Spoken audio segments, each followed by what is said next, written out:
नमस्कार जय जगन्नाथ। आसतु शुणा जड़े सर्जनकर श्रीमुखर न्यूरोथेरापी उपचार द्वारा कौन कौन लाभ होती एवं से केते बेनिफिट होती यही उपचार द्वारा एवं न्यूरोथेरापी बाबद ताकर निजस्व मत कौन प्रकाश कर आसतु देखा कौन कौन प्रोब्लेम होता कौ प्रोब्लेम आपण कहते मोर अंटारे प्रथम दरज आरंभ है चालू चालू हठात दरज आरंभ है एवं डॉक्टर को देखला एक्सरे कलापर ऑर्थोपेडिक सार कहले ये आपंकर साइटिका तेणु मुझे आसी एठिकी एक्सरसाइज करने एक्सरसाइज से कहले जेहेतु दरज अच्छे एक्सरसाइज करवानी से मुझे न्यूरोपैथी चिकित्सा देवी जोटा आप उपकार मिले से न्यूरोपैथी चिकित्सा आरंभ कले 3 दिन मुझे प्रथम दिन जो जंत्रणा था प्रथम दिन से आपंकर जो न्यूरोपैथी चिकित्सा नेलापर मत लगे बुद्धि मोर 40% भल हो गलापर तो घरे पहुँचली गाड़ी चढ़ी गली अंटार जो बेल्ट बांधुली बेल्ट खोली देती घरे पहुँचला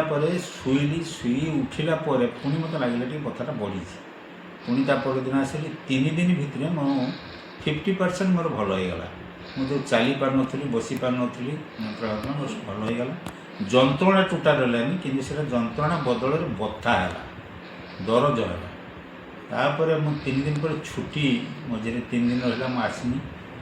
आसी नी 3 दिन पर पुणी आम 2 दिन गतकाली आज करूँ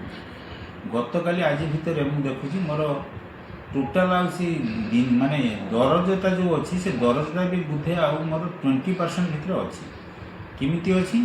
मुझे लंग टाइम बसुची न बसिले ना जो अधिक समय मु बसी रोची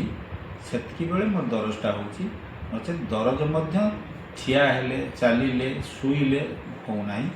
किंतु अधिक समय बसी रहिले प्रलंग टाइम बसी रहिले दरजटा होची थेरापी बाबद आपणकर मतामत कौन